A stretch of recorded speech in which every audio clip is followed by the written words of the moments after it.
Hello and good afternoon to those who are joining us. We will be ready to get started in about 3, 4 more minutes. So you got time to refresh that cup of coffee or grab a glass of water. We'll be starting in just a few minutes.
Hello and good afternoon to those who are joining us for the family webinar. We will be getting started here right at the top of the hour, so just a couple of more minutes to go. Thank you.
All right, I'm showing it is 1 o'clock. So, welcome everyone. Thank you so much for joining us for the December 2024 Colorado Paid Family and Medical Leave webinar. We will be allowing plenty of time at the end of our webinar for your questions, and you're also more than welcome to use the Q&A function to ask questions, and we may be able to answer some of those as we're moving through the presentation. We have several members of the team available for you, and they'll be helping us move through the Q&As. So to start us off, my name is Tracy Marshall. I do have the honor of serving as the Division Director for the Family Program. And joining me today as a presenter will be David Gallivan, who serves as our Compliance and Appeals Branch Manager. The agenda for our time together this afternoon, we're going to give you an update on FAMLI. We're going to talk about the tasks that employers may be seeing. We'll walk you through a little bit more about our appeals process and how your employees can take leave. We'll talk with some more information about private plans and coordination of benefits. We'll talk about how you can report fraud and also give you some updates and unemployment insurance reminders from our partners here at CDLE. And then, of course, we will allow plenty of time at the end for your questions. So, as many of you already know, FAMLI stands for the Family and Medical Leave Insurance Program. If you cast your mind back to November of 2020, this program was voted in as Proposition 118 by Colorado's voters, and employers and workers then began paying premiums into the system in 2023. We launched payment of benefits in January of this year, and so far we've been very pleased with how folks have been able to access their paid leave benefits. Taking a look at the numbers that we've seen, these were updated just yesterday, so current information for you. So since January 1st up until yesterday, the FAMLI division has distributed more than $655 million in partial pay wage replacement to people that are taking approved leaves of absence from work. The average weekly family payment is about $915. And what we're seeing is over 106,000 Colorado workers have already completed their leave, and most have been able to successfully return to the workplace if their health condition allows them to do so. If we take a look at the top statistic on this screen, we're going to see that almost 96% of Colorado's workers have been able to file their claim independently online. That means that they're able to use our technology and access our portal, and they're able to get through the leave request process without needing to pick up a phone. The two top reasons that people are taking leave is either for their own serious medical health condition, or they're taking time away from work to bond with a child that has joined their family. We're seeing an average leave duration of around 52 days, and that's when we're looking at those workers that are taking continuous leave. So jumping right in with some information for employers. If you haven't yet seen it, you do have a new task in the FAMLI portal to update your employee headcount. Your employee headcount is calculated once a year, and you'll count the number of employees who were employed by your organization within the United States during 20 or more calendar work weeks in that preceding calendar year. Please be aware that employees that are on paid or unpaid leave, including those on sick or medical leave, an approved leave of absence, a disciplinary suspension, they must be counted as being employed during any given week that they are out. And this is so long as you as an employer reasonably expect that employee to actively return to the workplace. In order to complete this task, you can log into My FAMLI Plus Employer, and the expectation is that this is done every year, no later than February 28th. If employers do not update their total employee headcount by that deadline, we're going to use the assumption that you have more than 10 employees, and in that case, you will be liable for the full 0.9% premium to be remitted to FAMLI.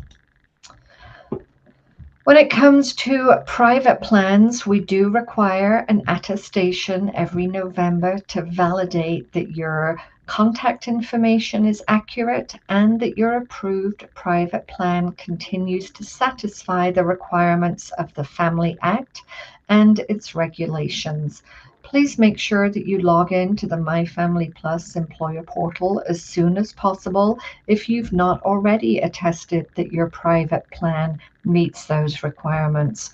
We did send out notifications to employers last month to complete this task and again to verify that we have accurate information.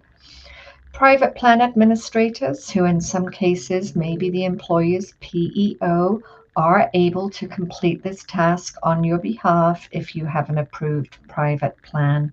So if you log into My Family Plus Employer and you don't see that task, check in with your private plan administrator. They may have done it on your behalf.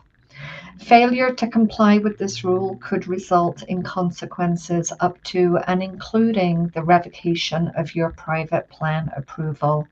Again, this annual private plan attestation is considered a critical task, which means you'll need to complete it before you're able to do anything else within the My Family Plus employer portal.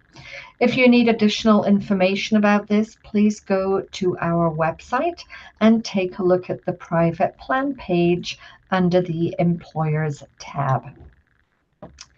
If we have any third-party administrators, TPAs, attending today, the Family Division has created a messaging kit for TPAs to help them spread the word about changes that may affect the Colorado employers and self-employed workers that you support. We have pre-written content that you can share in your existing newsletters. You're welcome to use it on your website or within blog posts or web articles. Please feel free to modify the copy appropriately for your specific audience and the length of the communication that you desire. As a reminder, as self-employed individuals can also get family coverage if they wish to elect to pay premiums equal to 0.45% of their wages for at least 3 years. Some of the self-employed individuals that have elected to participate in family have some tasks that we also need them to complete to make sure their potential benefits are correct. Self-employed workers need to do two things. They need to help us verify their identity and also get us a tax transcript so that we can make sure we have their correct income when they come to file a claim. Both of these are essential elements for having the right benefits. We have resources on the family website if you need to know how verifying your identity and how to check with the IRS to get your tax transcript. That information is available on our website for you. Until December of 2024, self-employed workers who elected coverage but hadn't completed either of those tasks were blocked from reporting their quarterly wages in the My Family Plus employer portal. Starting in 2025, those workers will be able to report wages and pay premiums. However, they won't be able to use those self-reported wages as proof of income to file a claim. So again, those things that are new starting in 2025. Income from self-employment should include W-2 earnings, if applicable. The self-employed individual receives that income from their trade or business, as well as income reportable on a Schedule E, Part 2, Section 28, and that would include S-Corp earnings. Elective coverage will begin when the notice of election is filed. And as you all know, the individual must be a Colorado resident. Another exciting new update to provide to you, we have recently upgraded our entire appeals process, and this is to improve the process for everyone who wants to dispute a decision and ask family to take another look. The upgrade gives employers, claimants, legal representatives, and other interested parties a new platform to file and manage appeals. In most cases, for employers, the first step when challenging a family decision is to file a grievance or request a reconsideration. If an employer or claimant disagrees with the outcome of that reconsideration, that's when we move to the second step, which is to file an appeal. Here's what you should look for in the new process. Employers can fill out an online form to request a reconsideration, or they can follow the instructions included on the mailed correspondence they get when the family division notifies them about a decision made on one of their employees' claims. We used to call this filing a grievance. Here are some examples of when employers can request a reconsideration about a decision made on one of their employees' claims.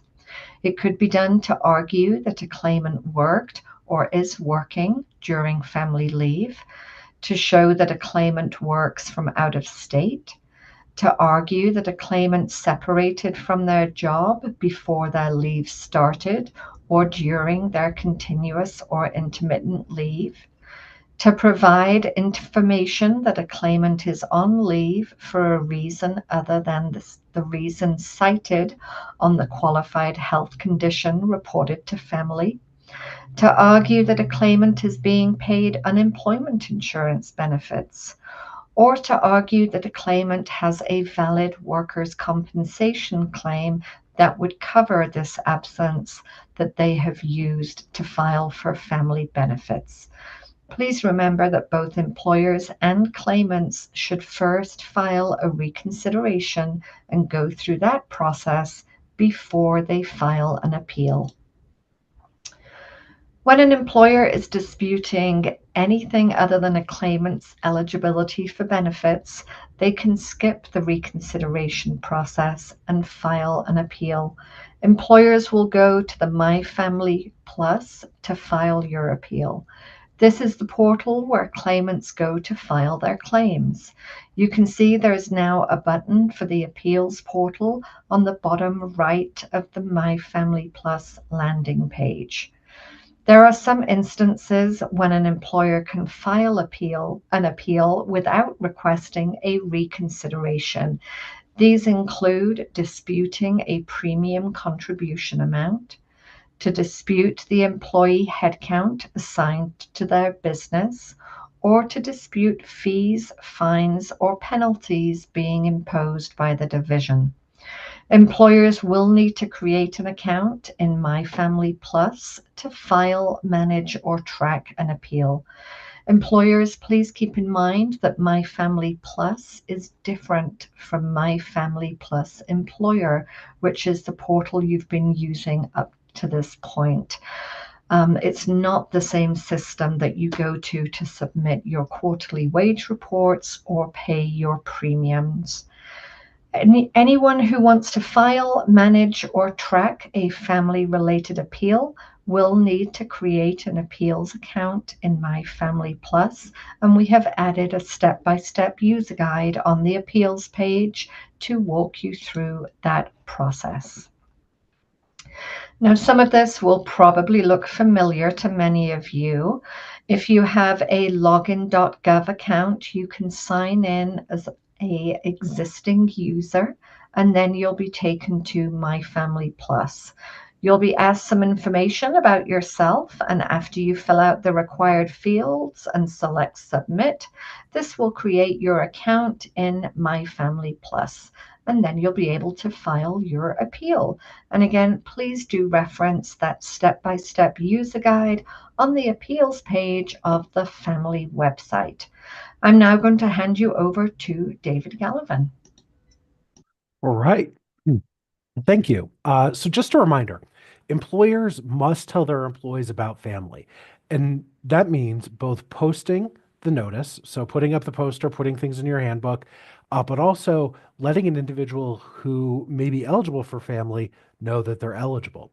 And that's going to come into play when we talk about coordination of benefits, because when somebody comes to you and says, I might need to take some federal FML leave or some short-term disability, that's an indication that you should probably have a conversation with them about the family program.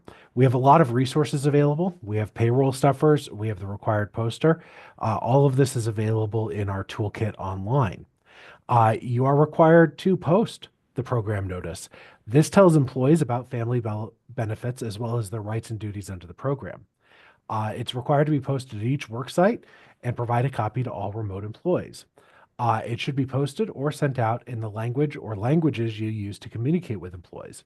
And you can download this program notice from our website. Starting next year, we may well be issuing fines and penalties for employers failing to post and deliver the program notice. If an employer fails to both post and deliver the program notice, it cannot punish an employee for failing to provide notice of their family leave.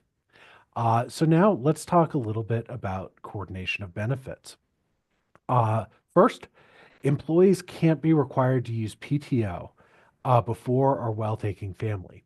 Now, they can choose to use PTO to top off their benefits or to bring them up to full wages. This can only happen if both the employer and employee agree and have a written agreement to do so. Uh, in that case, then you can use the accrued PTO, sick leave, annual leave, vacation pay to top off the employee's family benefit, but it shouldn't go above what they usually make in a week. Uh, if the employee receives payments from PTO and there wasn't a written mutual agreement, employers can consider, or if you pay more than their average weekly wage, that can be considered an overpayment of wages. An employer can recover that using any lawful deduction. Uh, Division of Labor Standards and Statistics will have guidance for you on how you can do that. But you also do need to replenish the appropriate bank of leave. You can take back the money, but you've got to give them back the leave. Long-term, short-term disability, paid parental leave, these are all additional programs that employers can offer to their staff. You need to provide details to your employees about these specific benefits programs, and the benefit restrictions and policies are going to be set by either the employer or the third-party provider who provides those programs. So you want to check in with them and see how it's going to work with family. Some of these policies may require somebody to exhaust family leave before they're eligible for those benefits. So you may have an employee who does need to use all of their family leave before they become eligible for a short or long-term disability benefit. Some may offset the family leave benefits, or they'll count those family leave benefits towards the total amount that somebody would receive.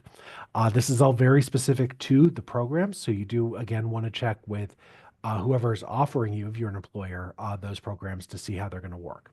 You do need to give employees written notice of those restrictions uh, on the private additional leave in order for them to be enforceable.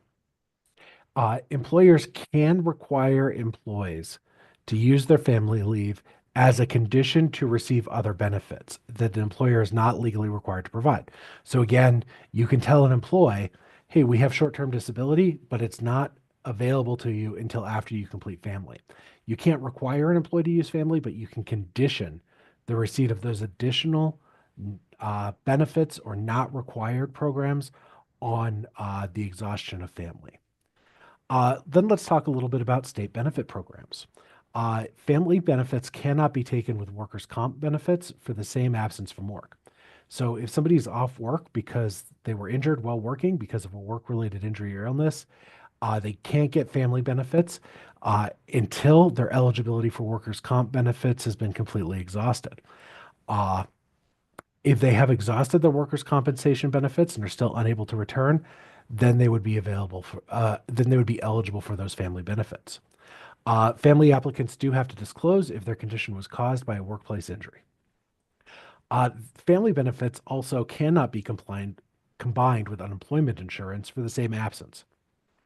Employees have to be actively employed at the start of their family claim to receive benefits, and must be actively employed during the intermittent reduced schedule claims to continue to receive benefits.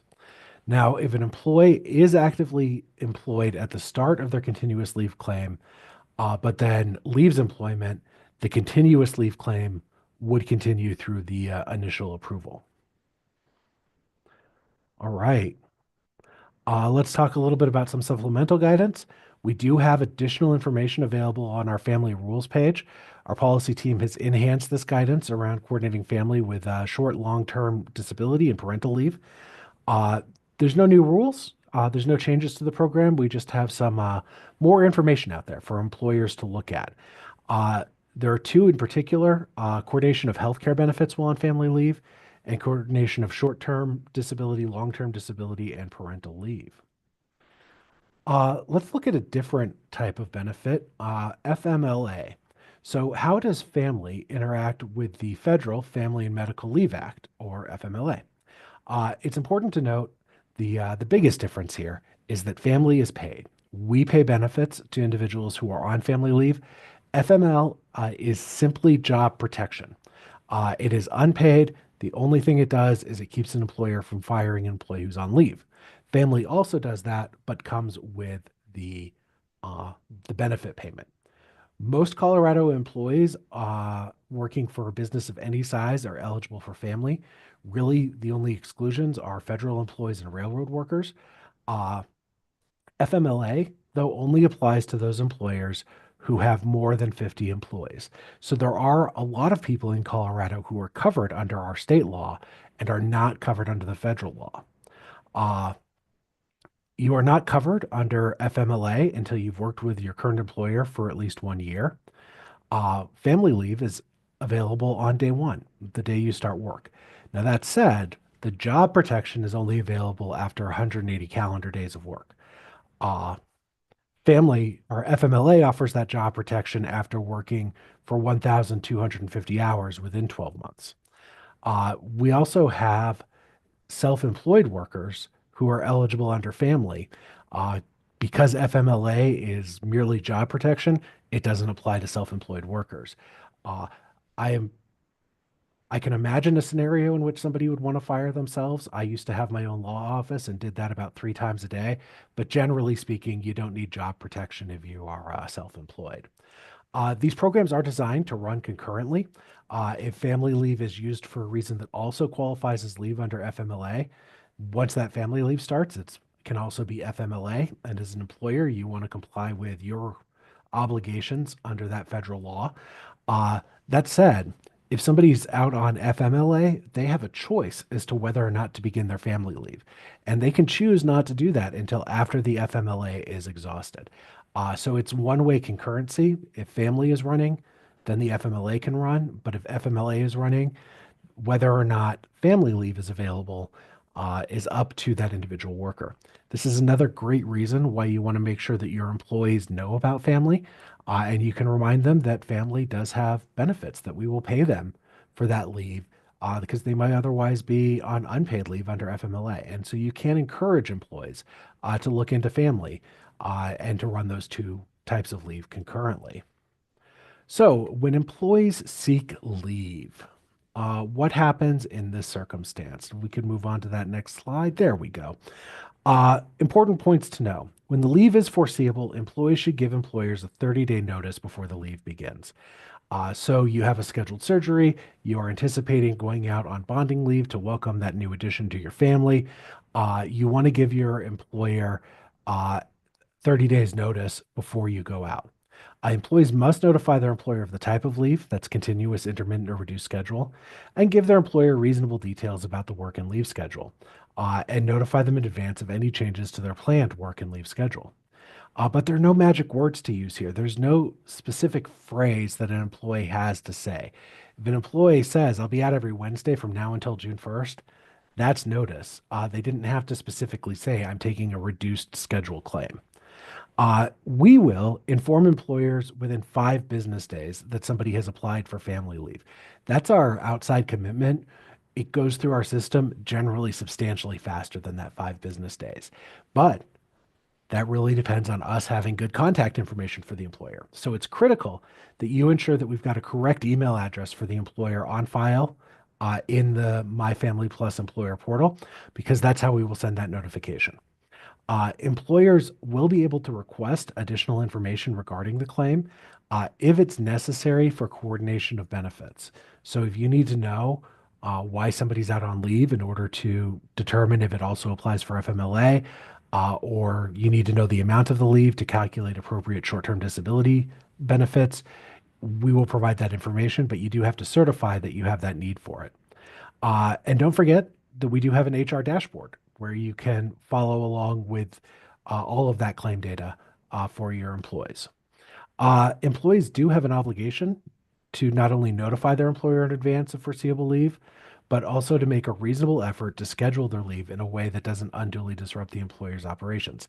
Now, this is an obligation of employees underneath the statute, but there's nothing that we can do to force an employee to take leave on a schedule that works for the employer. Ultimately, the decision on whether to take leave is up to the employee. So we do encourage that consideration there, and we do ask that employees and employers work together to ensure that leave is scheduled to minimize disruption. But ultimately, we do have to let that individual take that leave if they're legally eligible for it. All right. So let's talk a little bit about job protection. So, job protection and illegal employer retaliation. So, job protection, employers are generally required to reinstate employees to the position they held when they started leave if they've been employed for 180 days before they started the leave. Now, that's not 180 days of work, it's 180 calendar days of employment. So, an employee is still considered employed as part of that 180-day rule, so long as they're expected to return. Uh, so weekends count for that 180 days. That week vacation somebody took, that also counts in that 180 days. Leave, vacation, sick time, other time away from work still counts towards that. But that doesn't mean that anyone who has a baby or a sick family member can't be fired. Employers are not obligated to overlook performance issues that aren't related to the family leave. And if a company reorganizes or eliminates some positions that would include people who might be out on family leave, the company doesn't have to magically recreate a job that went away. So if there's a layoff, there's a staffing reduction, those kind of things can still result in somebody losing their job even when they're out on family leave. The important thing here is that the family leave cannot be a motivating factor in the decision to terminate that employee's employment. So, you know, sometimes what you see in these cases is an employer that says, "Oh, yeah, we had a layoff." And the question gets asked, "How many employees did you lay off?" Well, one. Okay. And who's doing the work that that person was doing? Oh, well, we refilled the position. Like that's not a layoff, right? That's a termination. And that's the kind of thing that we would be looking at very closely to determine if there was some inappropriate retaliation there. On the other hand, you have a large employer that lays off a large number of employees, a lot of people who were in the same work unit as the individual out on family leave. That looks a lot more like an actual layoff. Uh, Employers are not obligated to reinstate employees who can no longer perform essential functions of the job. Say you have a worker who suffers a serious health event, they may be entitled to receive family benefits while they recover. But if at the end of the 12 weeks they're unable to return to work, the family job protection no longer applies. Now, a giant asterisk here for our employers. Just because the family job protection doesn't apply doesn't mean nothing else does. This is a situation where you probably really do want to talk to your lawyer about other potential protections that that employee may have. So the U.S. Department of Labor or a federal judge is not going to care if you tell them, well, David from family told me I could fire this person. So you definitely want to make sure that you're complying with all of the other requirements. It's just at that point, family does not require you to reinstate them to that position. Uh, then let's talk a little bit about retaliation. The Family Act, as adopted by voters in 2020, prohibits employers from retaliating against employees. So if somebody needs to take some time off, they can't be retaliated against. You can't take adverse action against them for having taken that time off. What does that retaliation mean? Let's break it down a little bit. The rule defines retaliation as discrimination based on protected activity. Now, there are many things that we can consider protected activities. Taking leave, obviously, uh, applying for leave even if the application is rejected, talking to coworkers about family leave, asking your employer about the family program. Uh, you are telling a coworker, "Oh, hey, you should go look at the family program. They may pay you benefits." That's all protected activity underneath the act. Uh, and again, obviously, applying for and taking leave. There are several examples in the rule, but these are the big examples here on this slide. An employer cannot discipline or dock the pay of an employee because the employee is facing a covered life event and files for family leave. Now, again, this doesn't mean that an employee can't be disciplined or terminated for a reason unrelated to family. The Family Act does not protect employees from actions their employer would have taken regardless of their family leave. Employers may be able to lawfully deduct from an employee's wages any overpayments made as a result of wages paid while somebody was out on family leave or that kind of thing. For workers who have been on the job at least 180 days, there is again that requirement for reinstatement. There are some limited obligations there, but underneath the state law, hardship is not one of the exceptions available.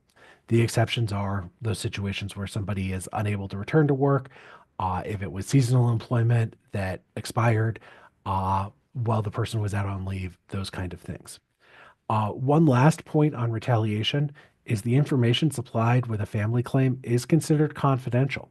And so if a worker tells their employer they need to take family, that is confidential. And there can be a situation in which fines or penalties will be imposed for failing to maintain family records securely and separately from other files. This is a kind of thing that goes really wrong when somebody's confidential medical information gets shared around the office. It can have dire consequences. It can also violate several other federal laws, which, quite frankly, are going to penalize you a lot more than the family division will. So you just want to make sure that you're protecting those records and keeping everything confidential. So then let's talk about interference. Uh, Retaliation and interference can look a lot alike. They can be very similar. Sometimes an action can be retaliation and interference. Sometimes they can be different. But you can't prevent your employee from trying to file for family leave or from taking from family leave. So it can be pretty broad. It doesn't have to be intentional, but anything an employer might do or fail to do that interferes with the employee's rights under family can put the employer in hot water. This is why employers have requirements to notify employees of certain things in the law, like those mandatory break room posters. A couple more examples. Anything that can be interpreted as threatening to an employee who needs family leave can be a problem. Misinformation about the program can be a problem. One of the things we saw early on was employers telling their employees, oh, we don't offer family leave. Well, you do. You're a Colorado employer. It's not really up to you. And that is the kind of thing that can be considered interference. Uh, let's pause here to note that the rule specifically spells out threatening behavior includes mentioning immigration status. So non-citizens who work in Colorado are paying the exact same premiums, and they are entitled to that same leave. And so making comments about somebody's visa status or threatening that visa status could well be considered interference and something that we would be taking a look at. Uh, and I want to circle back to something we started with here. It's not enough just to put the family program notice on the wall and call it a day. When an employee communicates a need for leave that might qualify under family, an employer is required to provide individual notice to the employee informing of the family program. And once again, you want to do that because you want them to sign up for and apply for their family benefits at the same time they're using their FMLA benefits. And this is not just a requirement under the law, it's a good practice to make sure your employees know what benefits are available to them. And it's good for the employer to make sure that the employee is aware of this benefit, they're receiving it if they're entitled to it, and using it concurrently with FMLA as initially intended. Uh, so just make sure that you are giving that notice, that you are helping your employees take this leave, that you are not interfering with it, and that you are returning them to their job. Uh, we do have a page for reporting suspected fraud. So we'll move on here. This is where both employers and employees can report suspicious activity. So we've seen a lot of this, particularly during the pandemic, identity theft, phishing attacks, other schemes targeting claimants of wage replacement programs like unemployment insurance and family.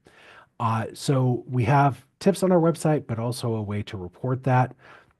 One of the biggies here is going to be if you get a notice that somebody has applied for family and you don't recognize that name, or you do, and you know you're pretty sure that they're not taking family leave. That can be an indication that they've had their identity stolen. So you would want to notify us that that would be a potentially fraudulent claim. And with that, I will pass it back over to Tracy. Thank you so much, David. We do want to make sure that we hear from you. You're certainly welcome to engage with us in a number of different ways. We're available for you on Facebook, X, Instagram, and LinkedIn. We do, of course, have our family newsletters. You can subscribe to those at family.colorado.gov. Our contact center is open to support you Monday to Friday from 7:30 till 4:30. We have recently been experiencing a very high volume of calls, so please be patient with us if it takes a little bit longer than you're used to for you to reach one of our contact center agents. Before we move into our questions, I do just want to remind everyone we'll be doing another live webinar on January 16th at 11 a.m. That will be focused on claimant topics, but employers are always certainly welcome to join us and to ask questions. With that, I'm going to hand you over to Jessica, who will moderate today's Q&A. Thank you, Tracy. I'm going to start with a coordination of benefits question. That's a hot topic, but we haven't covered it in this level of specificity. So David, this one is for you. We are a local government who has opted out. An employee has enrolled in FAMLI for baby bonding, and their benefits have been approved. The question is about a statement that we made during this webinar. Under FMLA, the employer is able to deny FMLA bonding time if business needs dictate, as long as we still enable the employee to take their FMLA time off just at a better time for business needs. Is that now prohibited? All right. So I'm going to take a step back and note that for local governments that have opted out, employees of those local governments still have a right to participate in family. They can choose to pay premiums and to receive those benefits, but the job protection elements of family don't apply. So this is a question that, as a local government, family isn't really going to have any authority over you on how you handle this. So you're bound by those FMLA rules.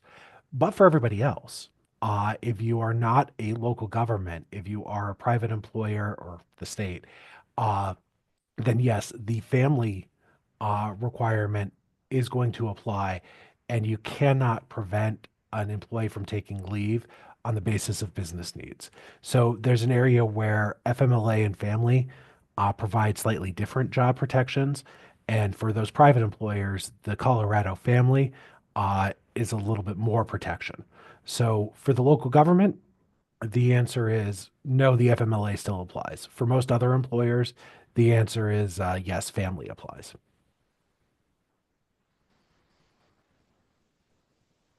Thanks, David. I'm going to take another anonymous question here, and I think I can answer this one because it is comms related, but David and Tracy, feel free to jump in.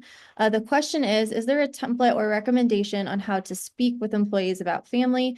I know David had mentioned this earlier about the requirements that you have to post your public notice, and then also during events where the employee would qualify. We don't have a specific template that you need to use to communicate that. However, we do have several tools on our website, including our employee handbook, which is a great tool to just give to your employees. Should you think that they need family? It has everything they need to know in that handbook. We've also got some payroll stuffers and other pieces of communications in our toolkit that you can use to help facilitate that conversation with your employee. But Tracy or David, is there anything else in terms of what needs to be covered when communicating to your employees about family? Absolutely not. I will always defer to you on those communications questions. Thank you, David. This one is also related to the program notice. Is the program notice and break room poster all that needs to be displayed, or just the break room poster from the website? That is a good question. Before I hand it off to David, there is a required program notice that has a lot more words than the break room poster. The break room poster is a little bit more digestible, but the required program notice has all of the legal requirements that you need to have visible somewhere in your workspace. David? No, that's it exactly. They are different, so you need to post the break room poster and deliver the program notice. You can do that virtually via email. You can put it in your employee handbook, but you want to make sure that you are giving that to all of your employees.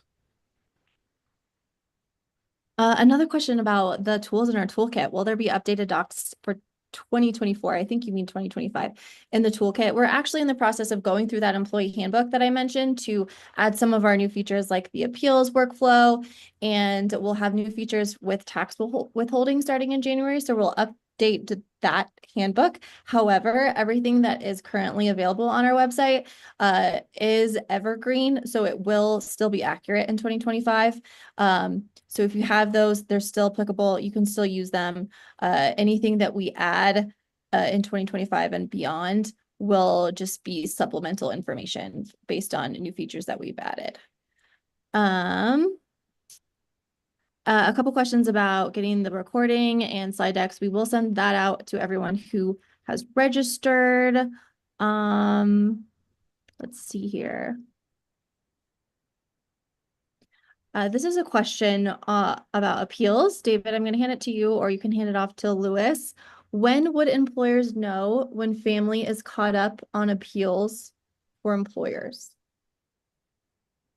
I'm not 100% sure I understand that question. So I know that came in as an anonymous question. If you wanted to add in a little bit more detail, uh, if you are involved in an appeal as an employer, you will receive notices uh, from that appeal directed to you, so you will know what's going on in that case. If that appeal was filed after December 5th, it is in our new appeal system. If it was before December 5th, you'd still be receiving emails the way and all the communication the way you were prior to December 5th. So there shouldn't be a situation here where uh, there's a backlog, and we don't currently have a backlog on appeals. So you should be being kept up to date on the cases that you're involved in via that communication from the unit. And we do have our chief hearing officer online today, so if we can get a little bit more information, maybe we can bring him in and get some more answers for you there. Yeah, thanks, David. I think you hit it on the head initially there. But what I would note is there's various moments that you should get notice on to kind of see that things are happening. So as David kind of mentioned, there'll be an initial notice that appeal was received, and you should get that. And then there'll be some kind of conference or hearing. That should happen relatively quickly. I don't see that those are being dragged out unless a party has asked for more time.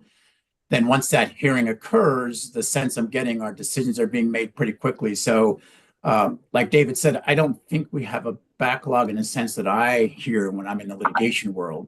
But there are things that happen along the way that should kind of give you a notice that, oh, okay, this is happening next, or that's happening next.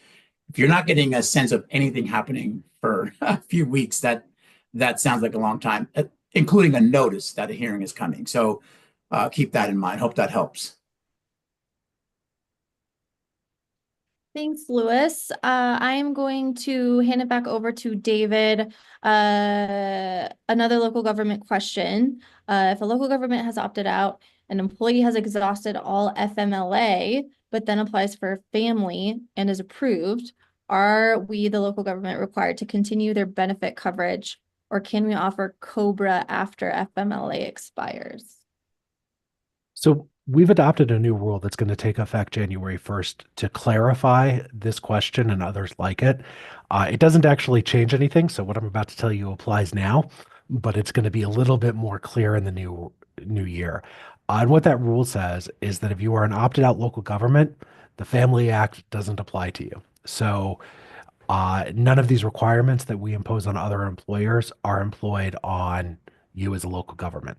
So employees still have that right to participate in family, to receive the wage replacement benefit, but our other requirements for what does the employer have to do are not applicable. So the answer here is that you do not need to continue those health insurance benefits under the Family Act. Thanks, David. Another question that we haven't yet covered is about the premium rate for 2025. I can tell you that the premium rate for 2025 will not change, but David, take it away. Yeah, not going to change. Uh, so statute sets a formula that we apply, and we've looked at it. It's going to be steady at least through 2025, and we're going to take a look at it next year as we start to get more data on how the program's working, to consider if it does need to change. But I can just say right now, based on what we've seen in terms of premiums being paid, benefits being paid, I would be shocked if the premiums were to go up at any point in the very near future. But for right now, through 2025, that premium will not change. Thanks, David. Here's another question. I think this is a follow-up to the previous conversation about comms. Are we required to send out updated supplements as they are published? If you're referring to the updated employee handbook that I mentioned and the other tools in our kit that are meant to help you communicate about the program to your staff, that's not required for you to do every time we update them. The only one that is required is the required program notice that's on that toolkit page. And that one specifically is written to be evergreen. So if you have that up and we make updates, we will notify employers when we do make updates, but we don't anticipate updates for 2025. So if you have it up, keep it up. Let's see. David, here's a question about taxes. How is family going to be taxed by the state and federal government? I can answer half of that for you. Family benefits are not taxable under Colorado law. So you will not pay any Colorado taxes on the family benefits. For the federal government, we do not know. We, along with at least 13 other states, have asked the IRS to issue this guidance. Our governor, along with the governor of several other states, has asked the IRS and the president to issue guidance, and we're still waiting for it. Uh, so there are a lot of different ways to look at these benefits as they're paid out by state governments. And there's a lot of different tax scenarios that can apply. So I can't actually tell you whether or not those benefits would be taxed. Some of it could very well depend on your very specific situation, including what you're taking leave for. So this is an area where if you have received family benefits, you probably do want to talk to a tax professional to get some guidance on it.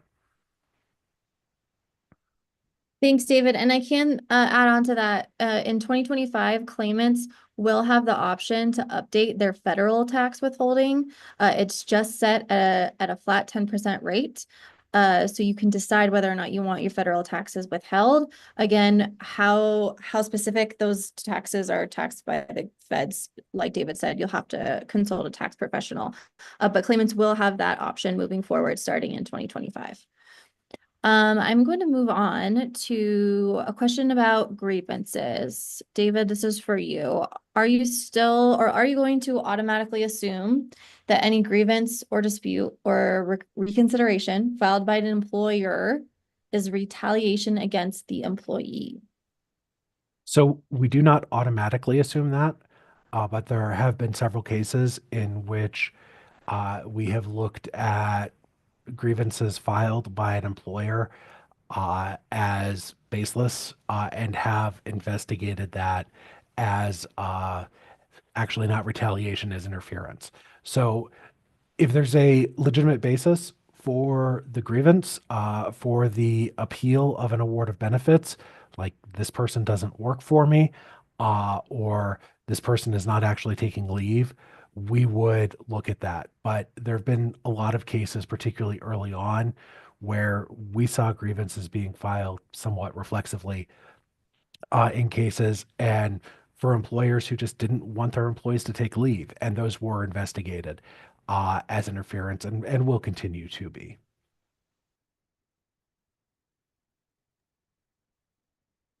Thanks, David. I'm hoping this one is an easy one. Will employers continue to pay holidays for 2025 if the employer offers paid holidays? So if somebody's out on leave, they're out on continuous leave, uh, the employer doesn't need to pay them. We will pay them. They get their benefits. If they are not out on leave, this becomes not a concern for us. So I hope I'm understanding the question correctly and answering it. But yes, if somebody's out on leave, then their pay from the employer would stop until they return to leave. And that's if they're on continuous leave. And the family division then would pay those benefits. So even if that leave stretches over a holiday, we would pay the benefits for that, and the employer would not pay the holiday pay.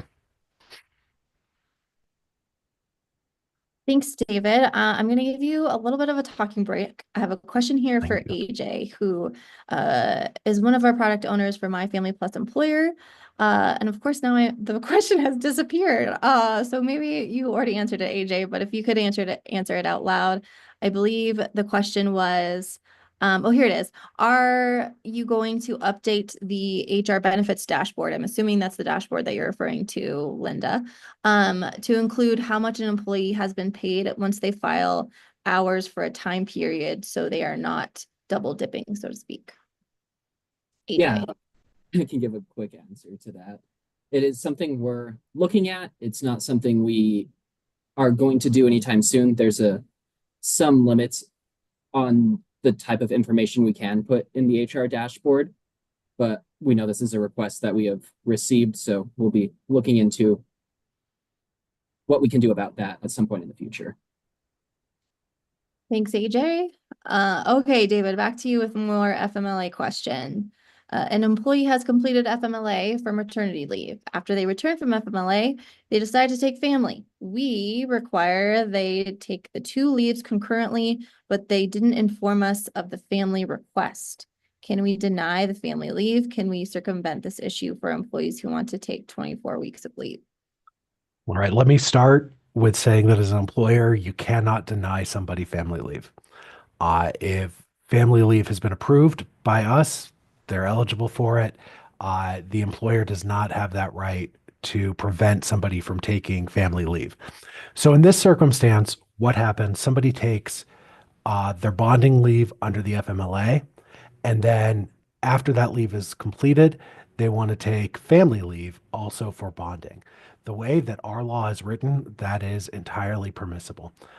They can take that family leave anytime in that first year after that new addition to their family, even if they have already taken FMLA for that period of time. So, what do you do in this circumstance? The best thing to do, again, is to come back to that notice. When somebody's taking that FML and they're putting in for that federal job protection, you can remind them that the family program has money and will pay them, that we have benefits and will pay wage replacement for them to, if they take their leave with family at the same time they're taking that FML. So you can provide that information, you can provide that notice. One thing you can also do as an employer, again, is offer those other types of employer provided benefits, anything that's not required by law, and condition it upon receipt of family. So you can offer additional payment, say a paid parental leave law that will top them up to their full wages, and say, hey, this is only available if you're taking your family leave, and use that to provide a financial encouragement for your employees to take family and FMLA at the same time. So there's a lot of different ways that you can encourage your employees to do that. But if they do choose to take that unpaid protected leave under the FMLA and then subsequently apply for family benefits, they are permitted to do that under the law. Thank you, David. I do want to do a quick time check here. We have 5 more minutes. We'll try to get to as many questions as possible in that 5 minutes. And before I get to the next question, there are a couple on here that I think we need a little bit more context to more appropriately answer the question. So Anonymous, who asks, is any of this going to inform employer accounts, charges, and fees? If you could give us a little bit more context. I believe you may be referring to the notices that we're sending out that will give employers statements showing which quarters they're missing for wage reports and or premiums. We also will have charges and fees on those statements. So if you could give us more context, we'd love to answer that question. And then there's another question here from an employer who uses Gusto. Does Gusto submit that information? I'm I'm not quite sure which that information you're referring to, but you're probably referring to something that we mentioned in the webinar. If it's the employer headcount, that is not something your third-party administrator or Gusto can do on the employer's behalf. That's something the employer has to go in and do themselves. But if you want to give us more context, feel free to type in another question so we can better answer your question. I'm going to hand it back over to David now with more coordination of benefits questions. Can other employer-provided paid leaves that are not accrued be used for top-off without an agreement, such as an employer-provided paid leave for domestic violence situations that's not sick leave? Absolutely. So the protection in statute is for PTO and for accrued leave, that you can't require that that be used, and it can only be used with agreement. Other programs absolutely can be used for a top off of family at the employer's discretion. So it's something that the employer is voluntarily providing, and that's a great thing. But then the employer can kind of set the rules for it. So if you have any type of employer provided leave program, like a safe leave or a parental leave, you can definitely use that. And I would suggest that you really should be looking at all of your employer provided programs like that to see if it's appropriate to use those as a top off. One of the things that family is supposed to offer to the state of Colorado is a cost savings for employers, that you can use the family program to pay some of these benefits instead of self-funding. So you can gain that benefit there and you can reduce the cost of some of those programs. So if you offset those employer provided programs based on the family benefits, which is just a different way of looking at the idea of using it as a top off, you might be able to save some money. And that was an intent of this law, was to let employers save some money while still providing these types of benefits for Colorado workers. Thank you, David. We have one more question left in the queue. I think we covered this slightly earlier, but not to this level. Does an employer need to pay holiday hours for an intermittent leave claim? So our question on this is that person working or are they not working? And so if somebody is on an intermittent leave, those are generally not scheduled. They tend to be things that like flare up or that pull somebody off of work. So if they're on family leave for that particular day, then we would pay the benefit and they wouldn't receive the holiday hours. If they're not, then they would be considered back at work and they would be treated just like any other employee. So this does get a little bit complicated, and I'm probably not helping you understand it, and I apologize for not being clear. This is my second webinar today. I've been talking for a long, long time. But think about a circumstance where, let's say somebody's on intermittent leave, and they go out, they have a flare up of a health condition, and they know that that's going to take them out of work for 3 days. One of those days is Christmas. They are out on intermittent leave. They can claim benefits for that day. The flip side, they have an open intermittent leave claim, but they're not actually taking any intermittent leave claim. They're still working. They're still getting their holiday pay. So the question is really, are they using the intermittent leave? We also calculate this based on self-reporting. So my guess is going to be that most employees would not report themselves out on leave for that particular day, but they should be letting the employer know about that. So again, it's the question we look at is, are you claiming leave? Are you unable to work because of the qualifying life event that you have approved family for? Or are you working that day and just not going into work because it's a holiday? So it can be very fact specific. Thank you, David. And with that, we are right at time. So I'm going to hand it over to Tracy if she wants to do any closing remarks. But if not, we will see you all back in January. Feel free to share the January webinar with your employees too, so they can ask their questions. Tracy? Oh, perfect. Thank you, Jessica. Thanks to my team for responding to these questions, and thanks to everyone for joining us today. We wish you a happy holiday season. Stay safe, stay healthy, and we will see you in January.